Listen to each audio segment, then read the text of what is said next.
Hello.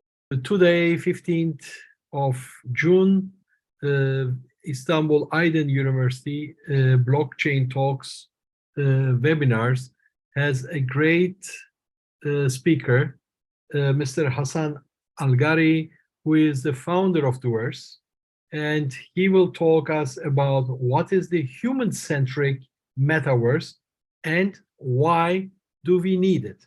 I know Hasan that is very busy in his field. And first of all, thank you very much for sparing some time for our webinar. And with Hasan, we are also together in the World Metaverse Council as founders. So I think it will be very interesting and very fruitful speech of Hasan. Hasan, you have the floor. Thank you so much, Erol, and thanks for Istanbul Aydın University for hosting this event. So I'm going to share my screen now, and today, as you said, I'll be talking about a very interesting topic, which is what is a human-centric metaverse and why do we need it? And I'll speak about what could be the elements of a human-centric metaverse on a personal scale, on an urban scale, on a global scale even. And then I'll highlight a bit about what differentiates the human mind from artificial intelligence and how we can utilize that or build on that, basically. Right. So first, let's think of the metaverse as an ecosystem of technologies that includes virtual reality, augmented reality, extended reality, mixed reality, artificial intelligence, machine learning, and other technologies. And what we do is that we mix and match between these technologies in order to come up with the best strategy to achieve our goals and impact, whatever these goals are. If we want to improve, for example, the mental health and well-being of the users, or if we want to achieve an impact on an urban scale or even globally, or if we want to achieve an impact on a business to get a good return on investment. So what we do is that we select from these technologies what would work better for our use case. So if we want to try to define what could be a human-centric metaverse, then it would be utilizing the metaverse ecosystem of technologies to achieve positive humanized impacts, prioritizing the well-being and mental health of the users. So what could be the aspects of a human-centric metaverse? So we've defined 5 main aspects, and the first one would be the well-being. So basically utilizing the metaverse to improve the well-being of the users and achieve remarkable improvements in their lives. And then comes mental health, a systematic approach to achieving positive psychological impacts through the metaverse ecosystem of technologies. And then personalization, which is basically the ability to shape the metaverse environment's features and functionalities to suit individual needs. And then comes inclusivity, which is providing equitable opportunities for people with different abilities, backgrounds, and locations to participate and engage. And fifth, which is pretty important, comes collective intelligence, which is utilizing the human collective intelligence together with artificial intelligence to achieve positive impacts on a community or urban or global scales. And let me highlight a bit about the difference between collective intelligence and artificial intelligence. So collective intelligence refers to the combined knowledge, insights, and problem-solving capabilities of a group or community, harnessing the power of collaboration and diverse perspectives. While, as most of us know, artificial intelligence is basically computer systems and algorithms that can process large amounts of data and identify relationships and patterns. So collective intelligence originates from human individuals. It leverages on the diversity of perspectives, while artificial intelligence derives intelligence from programmed algorithms and machine learning models. So collective intelligence relies on human cognitive abilities, including critical thinking and creativity. And creativity is a key word here that we will talk a lot today about. While artificial intelligence utilizes the computational power of machines to process vast amounts of data and perform complex calculations. So let's try to discover what could be the layers of application of a human-centric metaverse. And of course, these layers are interconnected, interoperable. So on a personal level, and then community level, corporate level, on an urban or city scale, and then globally. So what could be the aspects or applications of a human-centric metaverse on a personal scale? So personalized improvements for personal well-being and mental health, personalized and mental health, personalized digital identity and digital footprint, personalized socializing and entertainment and leisure programs, personalized potential utilization programs. So, for example, many of us in some cases or some stages in their life, they don't know, for example, what college they want to go or what career they want to take or how to improve their financial situation. So through utilizing metaverse environments, metaverse solutions, which are powered by artificial intelligence and machine learning, we can definitely identify the potential, and this can help a lot in taking a path that is more likely to utilize your potential. And even many of the stressors are caused by financial stress or financial problems. So it can identify what could be the best approach to achieve financial stability and financial freedom based on your potential and on your capabilities. So this definitely could be done within a metaverse environment, which is powered by artificial intelligence and machine learning solutions. On a community scale, again, will come the potential identifiers kind of stuff, but will come the collective intelligence as well. So we mentioned what is collective intelligence and how artificial and how a metaverse environment and artificial intelligence could identify the potential and the creativity within a community, and then give tools and recommendations on how this community can develop either economically or general development in general. And then on a corporate scale, and this is pretty important for companies as well, how to achieve employees' well-being and mental health based on a systematic and scientific experimental approach utilizing the metaverse and artificial intelligence. Because a big problem in corporations now is employee engagement, employee loyalty, and if employees are depressed or not engaged or demotivated, then the productivity levels will go down. And definitely we need to identify the reasons for all this kind of stuff. And again, we can utilize the metaverse and artificial intelligence to achieve that. And also comes collective intelligence tools on finding problem solving for the issues facing the business in general. Artificial intelligence could be used, but the creativity element of the human mind, and we will talk again about it later on, could make also more creative, strategic, and value-added solutions. And also definitely employee learning and development to identify the skills and the capabilities of your team and then come up with a learning and development plan for them.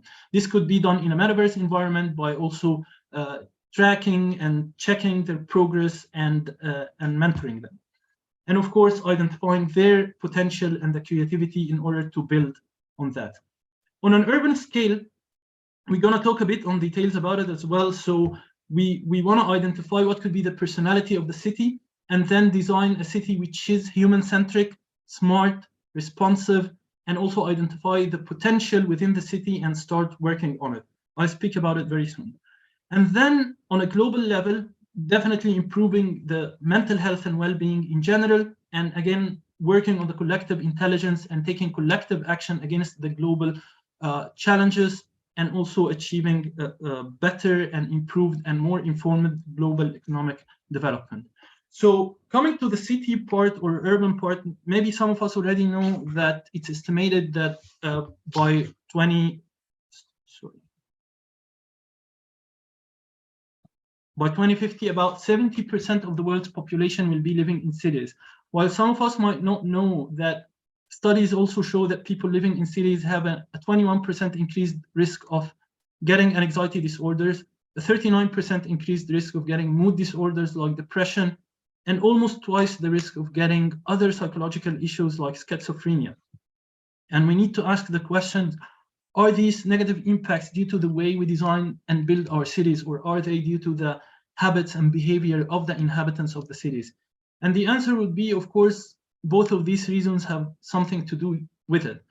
And through utilizing the metaverse, we can identify the reasons for these negative impacts and then take design decisions on an urban scale, on an urban development scale, and also personalized decisions on how we can actually achieve in the cities in general reduced stress, improved mood, improved cognitive performance, mitigate or eliminate the negative psychological impacts, humanize our cities, improve productivity and engagement, and attention, and ironically, actually, attention restoration. I mean, we're in the digital age and we're so much connected to our devices that our attention spans are getting much shorter. but we can utilize the metaverse and artificial intelligence to do some attention restoration.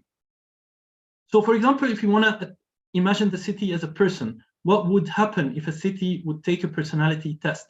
And this test was actually done in a book called Psychology and the City by Charles Landry and Chris Murray, where they made this test on 11 cities to try to understand what could be the personality of the city. And the reason for that is because the personality of the city reflects on the inhabitants. So if it is chaotic, unsafe, there is no safe places to walk or jog or do sports, for example, then this will reflect on the inhabitants, of course. So we impact our cities and our cities impact us. So the test, for example, for Adelaide, it has suffered from lack of confidence that is slowly regaining and beginning to feel at ease with itself. Bilbao is proud, too proud. So this test, in a sense, we can utilize the metaverse and artificial intelligence to change the personalities of our cities to become smarter, human-centric, and empowering creativity. So an example of how that is done is like metaverse simulation methods that are used to help build an experimental science of urban design, where participants are placed into highly immersive simulations of city spaces using sophisticated head-mounted displays and precise motion tracking. They are able to walk freely through photorealistic simulations of urban spaces that are replete with depth, color, and motion, and then we can monitor their gaze, their movements, along with their psychology. Using a set of sensors, we can measure their gaze, their heartbeats, and the state of their autonomic nervous system as they react to arousing and stressful events. So how do our bodies react to events? By hormonal and neural response, right? So stress, cortisol levels, and this kind of stuff. So if we can identify how these environments are impacting us, of course, for example, we know that nature is impacting us in a negative way. We can go for a walk in nature, we will feel much better, right? So, for example, let's take a design decision in an area which is chaotic and take some design decision where we will put some natural elements, we will put some jogging tracks, places, safe places for people to walk, and then measure the impact on the participants. And then we have an experiment telling us that our decisions on an urban scale are correct and are having a positive impact on the residents. And this actually has been done in few cities, and they have a lab in the University of Waterloo in Canada. They are doing something like that. There have been some changes also in like Bogota in Colombia, where they do some changes in the city, and it significantly decreases, for example, the crime rate and the rate of accidents. So this kind of stuff, to utilize the metaverse to understand the first personalized experience on a personal level, and then on a city scale level, and how we can improve the general safety, general mental health, general well-being of the inhabitants of the cities. So I'm going to show some of the psychology schools that could be utilized within this environment, and I think that psychology experts can play an important role in creating human-centric metaverse platforms, basically by integrating the relevant schools of psychology. So, for example, the psychodynamic theory that studies how our early life experiences shape the person that we turn out to be today. And I'd like to highlight here that it's not what we should be doing is not the kind of social engineering or dictating behavior to people, but it's sort of doing the thing that, for example, let's get an example. If you know that junk food is not good for your kids, you would give them healthy food. This is the whole idea. We know what could be healthy and good for the mental health and well-being, and we work on it. So another school of psychology is environmental psychology that focuses on the transaction between individuals and their surroundings. It examines how the natural environment and our built environments shape us as individuals. It emphasizes how humans change the environment and how the environment changes humans' experiences and behavior. Behavioral psychology as well focuses on the study of observable behaviors and how they are influenced by the environment. Evolutionary psychology seeks to understand how human behavior and cognitive processes through the lens of evolutionary principles, and positive psychology focuses on the study of positive experiences, traits, and well-being in individuals and communities. It aims to understand and promote factors that contribute to fulfilling and meaningful life, as well as optimal human functioning. So the reason I mentioned these 5 theories of psychology is that if we understand them, if we integrate these kind of psychology schools by, of course, psychology experts will play a role in that, within our metaverse solutions to program our artificial intelligence algorithm to measure the impact on the people and how their behavior change, how they affect the environment and the environment affect them back, how we can actually give them positive experiences to boost their well-being and mental health. In a sense, we impact our cities and our cities impact us, so it's a two-way process. And by designing human-centric and smarter cities, we will increase creativity and productivity and eliminate or mitigate the negative impacts that I mentioned some of them in the beginning. Now, I'll move to another part which is related to the idea of losing jobs to artificial intelligence and how we can identify what differentiates the human mind from artificial intelligence. And people now are talking about the universal basic income. So most of us, many of us may be familiar, but it's a social policy concept that proposes providing every individual within a given society with a regular unconditional cash transfer to ensure basic level of economic security and to address poverty and inequality. And this is a solution that is now being discussed as a solution for the amount of jobs that will be lost to artificial intelligence and RPA. Yet, if we manage to identify what could be the advantage or the differentiation of the human mind, and we can build on it, then this will be a different story. And utilizing artificial intelligence and the metaverse to automate repetitive, potential wasting tasks is not taking, we can look at it not in a way that it's taking jobs from people, but it's sort of freeing up human resources to focus on more strategic, creative, and value-added activities. So let's think what could differentiate the human mind from artificial intelligence and what can we build on it and have basically a humanized harmony with technology. And let's ask the question, could artificial intelligence have discovered gravity or relativity? And I asked this question to ChatGPT. Let's see what was the answer. And I'm not going to read the whole thing, but I'll just highlight the important parts.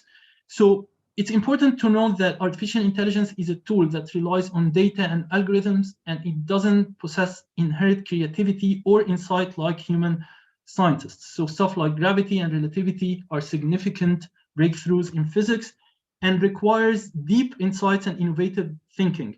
Discovering fundamental principles like gravity or relativity often requires the ability to think in a creative way and make conceptual leaps. So this relies on human creativity. How many times I mentioned the word creativity, intuition, and insight. So artificial intelligence can augment human capabilities, but it's unlikely to independently generate ground-breaking scientific theories. Of course, it can play a role in assisting scientists by analyzing large data, simulating complex scenarios, and suggesting possible hypotheses.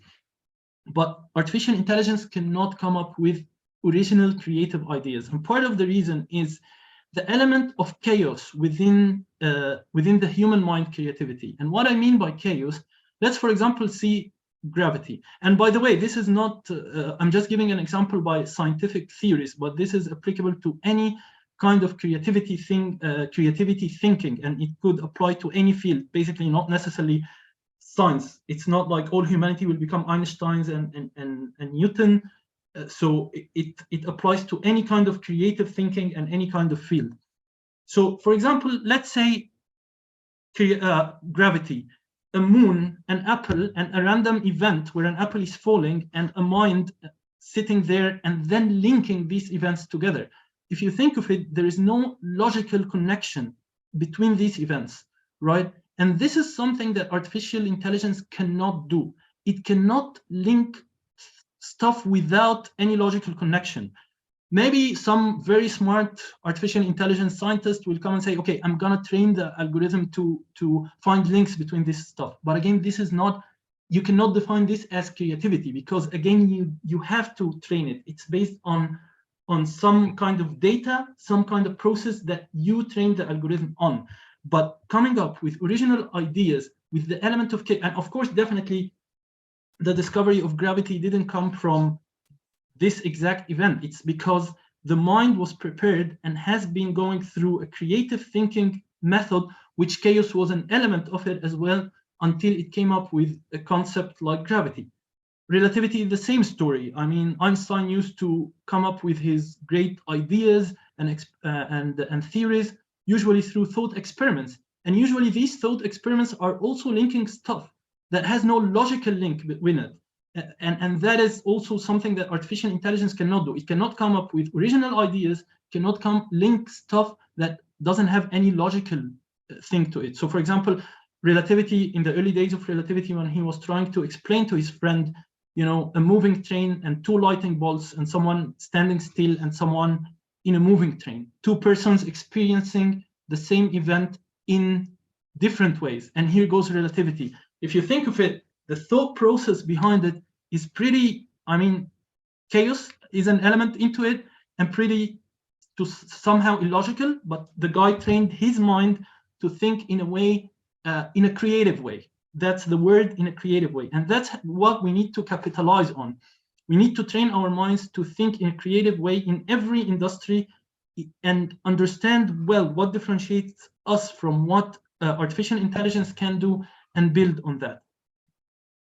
So to sum up, to conclude, what we have presented today is how to thoroughly understand and acknowledge what the human mind is capable of and artificial intelligence is not, how to utilize the metaverse and artificial intelligence to harness the potential of the human mind, which is another way to truly implement the idea of a human-centric metaverse, adapting and utilizing new technologies to improve our well-being and mental health. We also discussed what could be the definition of a human-centric metaverse, what could be the layers of a human-centric metaverse, and what could be the applications of a human-centric metaverse, and some experiments on how to do that, and how to utilize the metaverse ecosystem of technologies to free up the human resources to focus on more strategic, creative, and value-added activities. So I've talked for long now. Maybe I can open the floor for some questions, Erol. No, it's okay. I mean, it is really very interesting talk, because we learn all from you new things, because you have the experience. And therefore, you know, I would like to have the first question. As an, I would say, experienced person, what are you doing in DUVERSE? You are also the founder and CEO of DUVERSE. So what is DUVERSE is really active? So I mean, DUVERSE, what we do at DUVERSE are actually, I would say, turnkey metaverse and artificial intelligence solutions. So the idea of a human-centric metaverse was a key thing. You know, my technical background is urban design and architecture, so I come from this domain. And the whole idea when I started DUVERSE was to actually implement the metaverse to achieve human-centric impact. Yet the company developed to offer turnkey metaverse solutions and artificial intelligence solutions for government organizations, for businesses, for any kind of businesses. And the idea of applications of human-centric is more into research and stuff. So it's not really a commercial thing that you promote unless you know, an urban designer or city planners or city decision makers want to implement something like that. But it's not a commercial thing. So our commercial part is focusing more on government organization, businesses, how we can help them utilize metaverse solutions and artificial intelligence to grow their businesses and to maybe implement within their governmental organizations metaverse strategies and artificial intelligence strategies. But also whenever we have the chance to actually offer these kind of human-centric solutions, we do. So for example, we did some work with Expo City Dubai because they are also having this theme on having a human-centric city, which is walkable, bikeable, and promoting activity and stuff. And we did work with them on some stuff like that, on how to measure actually the impact on the inhabitants of this district. Great. Yeah. Okay. Hasan, as I see, there are not questions from the floor. Okay. Because I think they need time to digest, because you really taught to us a lot of things at a short time. We are really very thankful for your speech. We hope in the future to have the opportunity to welcome you as our guest at our university, Istanbul Aydın University. And I can say that you really honored with your personality and speech Istanbul Aydın University blockchain talks in June. We are very thankful to you and for your time. Thank you so much, Erol. The pleasure is mine, and thanks once again for Istanbul Aydın University for hosting me. And I'm looking forward to having more talks and discussions with you. Thank you so much. Thank you very much. All the best. Have a wonderful day. Thank you, you too.